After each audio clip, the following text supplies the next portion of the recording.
All right. Well, good morning, guys. Those of you who don't know me, my name is Chris. I've been part of the Regroup program since January of 2019, back when there were four of us meeting at the DFR War Room. And I lead the Thursday night group at Central Heights Church. And so um, I'm going to revisit a talk that I did just over a couple of years ago. But I think this subject is very critical to our success in recovery. And basically, it's entitled "Am I an owner or am I a victim?"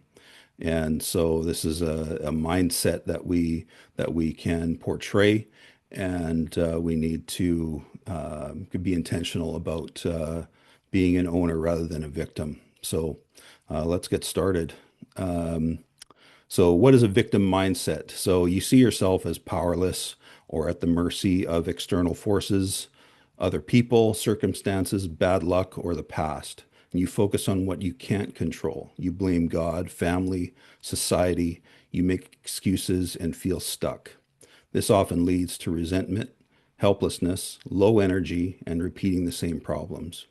It's not about denying real harm, abuse, or injustice, those exist, but about letting them define you and rob you of agency. Victims see life as happening to them. The owner mindset, you take full responsibility for your responses, choices, and what you can control. Even when bad things happen that aren't your fault, you ask, what can I do now? How can I learn and move forward? You focus on solutions, growth, and creating the outcomes you want. This builds resilience, confidence, and real progress. The key difference isn't what happens to you, it's how you respond.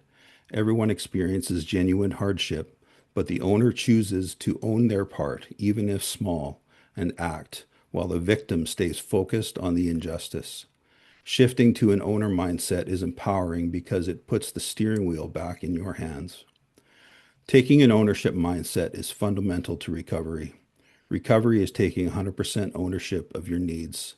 This does not mean meeting all your needs personally. We don't recover by ourselves. Remember, the opposite of addiction is connection. But when we realize we need something, it is our responsibility to figure out how that need gets met. Do I need accountability? Do I need to tighten my boundaries? Do I need to commit to a group or seek one-on-one counseling? These are not items we take care of on our own, but it is our responsibility to seek them out. If we don't own this responsibility, chances are very high that we will stay stuck in our addiction. Steve Chandler, the author of The Owner Victim Choice, said this when asked, how do we know who's who? He says, well, you can tell 100 different ways, but I believe the best way to tell what you have in front of you is by listening to language. They use a different kind of language. Inside the head of the owner, thoughts are different, and we can tell the thoughts are different because the language is different. The first thing to listen to is for how a person talks about life. The owner will say, I use life. They will talk about life as an energy source, a gift, something I have, so I'm going to use it. I woke up this morning, I had it again, so I'm going to use it again. The victim thinks differently, and you will hear them speaking differently. They think life uses me, so you hear nothing but negative things about life. Life is unfair, life is a burden, life is a curse, and victims will talk about that all the time. The owner will go through the life situations asking what he can get from them. What lesson can he learn? What is the takeaway? How can he grow? The victim will go through life situations and figure out how he can get through them. Life is a struggle, trying to get through it. Work is tough right now, just trying to get through it, and so on. So the owner owns his response to any situation or circumstance and stays in control of his response. He is not reactive, he is choosing his response. The victim, on the other hand, goes with whatever happens, just reacting to the emotions of the moment. As addicts, when we are stuck in our behaviors, we go through life reacting to triggers around us. Most of us have heard of the acronym HALTS. It stands for hungry, angry, lonely, tired, and stressed. When these situations come up, we tend to react in the habit we have chosen, pornography or sexually acting out.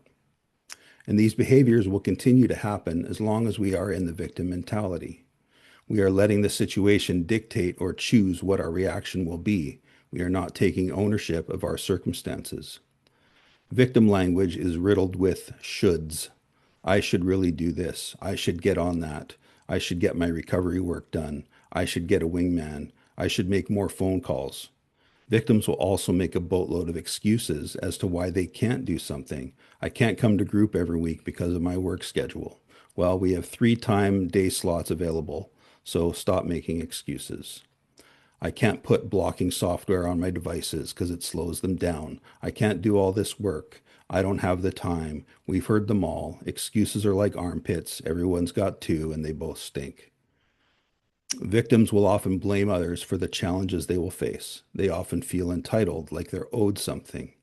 And when life does not deliver that something, they will let the disappointment choose their actions and behaviors. Negative self-talk and comparisons can also be evidence of the victim mentality. We have believed the lies that we are unworthy, unlovable, unforgivable, and that we will never measure up to so and so, that we cower in our victimhood and refuse to allow ourselves to think differently. Joseph talked last week about God's warning to Cain in Genesis 4. God warned Cain that there was a predator whose desire was contrary to his and that he must control it. But Cain had victim mentality, and instead of choosing to take ownership of his anger, he killed his brother. 2 Timothy 1 verse 7, for God gave us a spirit not of fear, which is victim mentality, but of power and love and self-control. When we wallow in self-pity, resentment, and blaming, we are living in fear, not allowing God's power to transform us into owners who make changes. Remember, boys make excuses and men make changes. Dr. Dave did a talk with that same title. In it, he covers 2 distinct routes to the recovery failure, where addicts are either stuck blaming others or blaming themselves. This type of victim mentality will rob you of the ability to take ownership and make real change.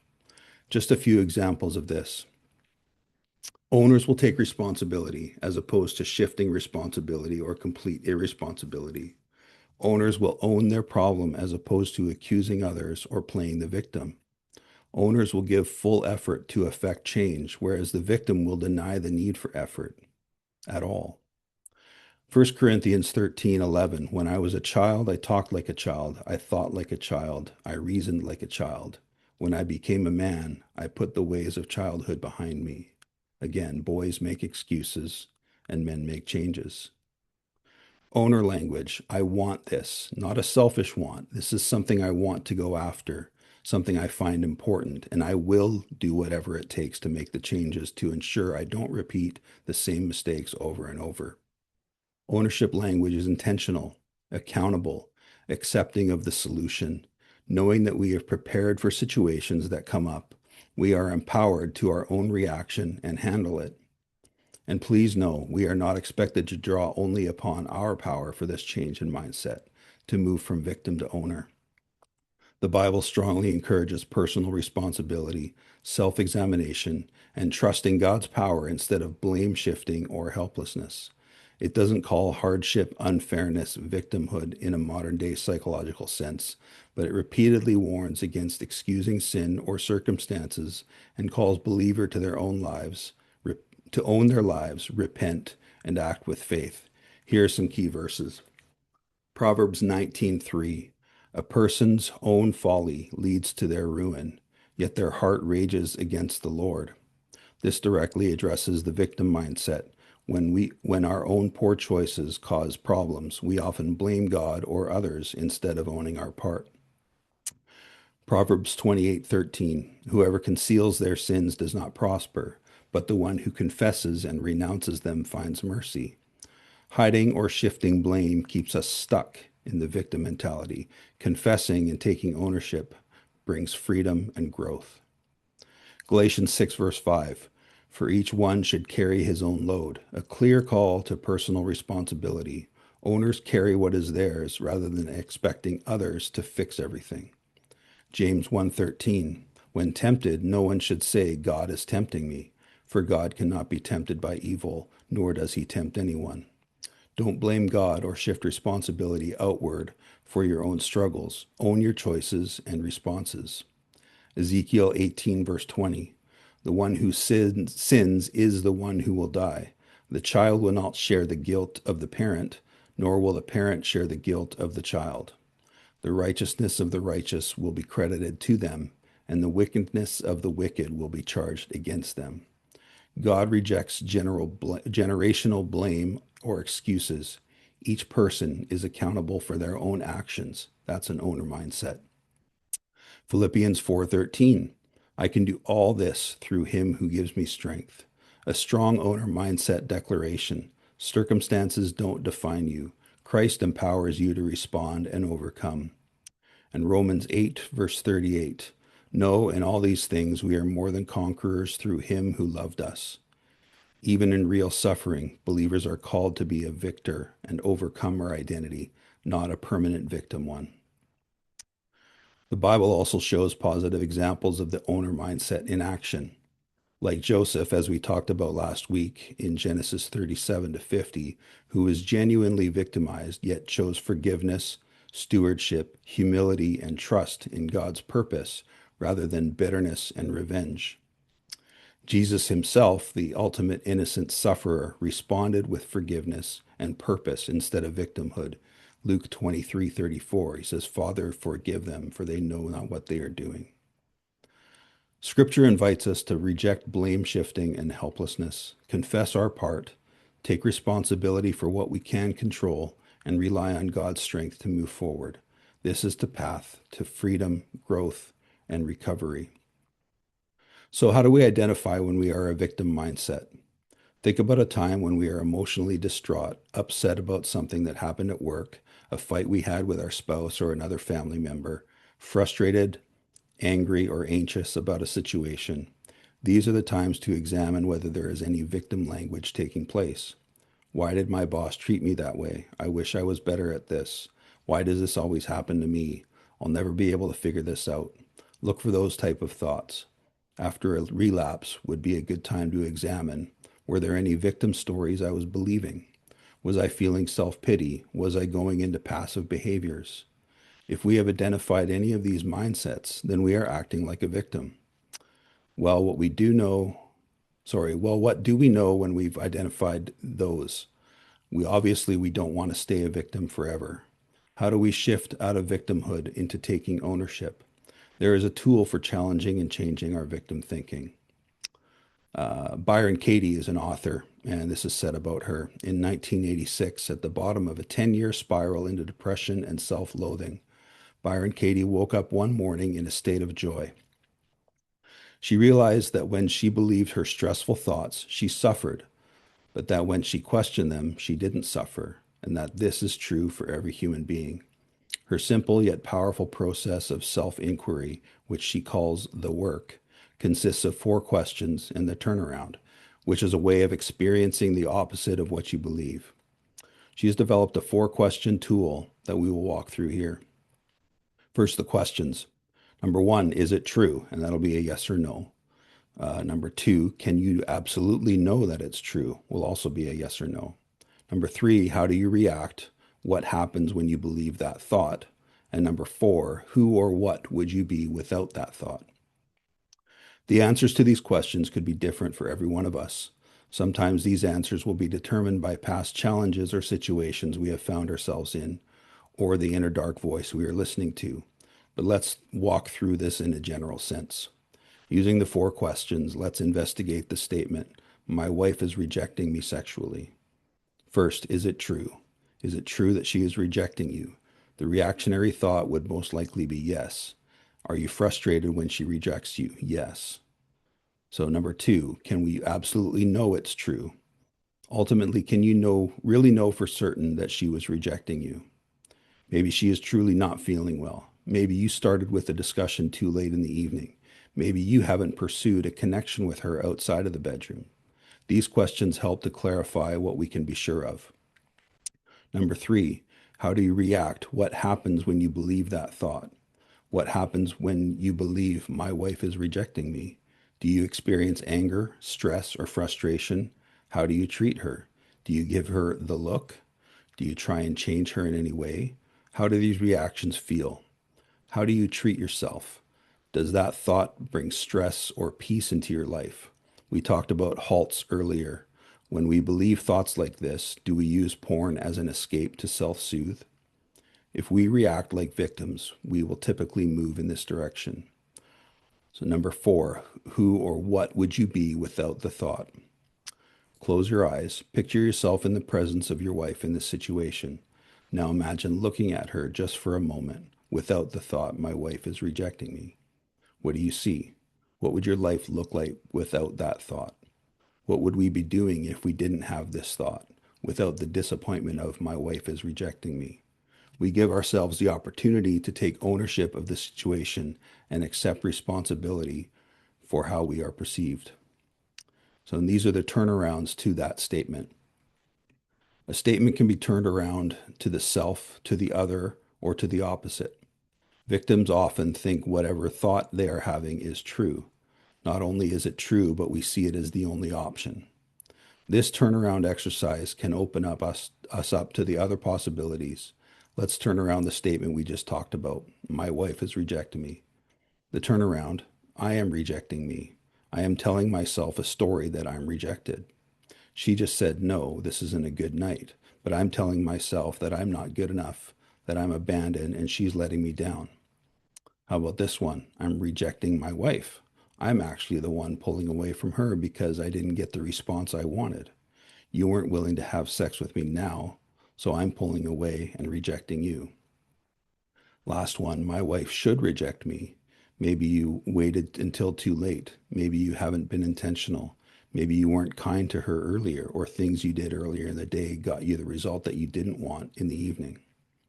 What do I need to do differently in order to get into a position to succeed? If tomorrow I want to have intimacy with my wife, what do I need to do during the day to set that up? We've talked a lot about intimacy anorexia in this group. Am I doing what is required to build connection with my wife, or am I withholding from her? These are all ideas as to why my wife should reject me. Another example of a turnaround. Imagine you're at the park and you see a woman jogging. It's summer, so she's not wearing much, and what she is wearing is very form-fitting and attractive. She comes into your point of view, and your first thought is, wow, she's triggering me. Instead of bouncing your eyes, you might think about taking a second look or storing that memory in your brain for personal use later. The belief is she's triggering me. If you let that go, it leads to a reaction. I'm helpless to withstand this, so I'm off to the races. She's triggering me. The first turnaround is that a statement can be turned around to the self. So now it's, I'm triggering me. I'm letting this anonymous person start to take over my thoughts. I'm engaging this. We can also turn it to self to say, I'm looking for a trigger. We try to put ourselves in a position to be triggered. We go online and hope that something will pop up that will accidentally click on to catch a glimpse of something. Second turnaround is to the other. I have made her my trigger. She's not triggering me. I've done something to her. That shifts the responsibility off her and places it on me. I can choose how things trigger me. Third turnaround is to turn it to the opposite. Seeing her today is helping remind me of my recovery. She's not a trigger. Her presence is bringing to mind my recovery and the journey that I'm on. We cannot go through life playing the victim every time an attractive woman crosses our path. We need to figure out how to experience these situations, then choose our reaction to them. This comes down to self-discipline and commitment. Job 31:1. I have made a covenant with my eyes not to look lustfully at a young woman. Our last turnaround example will be very pertinent to all of us in this journey. My accountability partner should check on me. He should ask better questions. He should call and follow up with me more. Notice the shoulds here. This is typical victim language, putting the responsibility on someone else rather than taking ownership. Try this instead. I need to check on me. What am I doing to check in with myself, to assess where I'm at?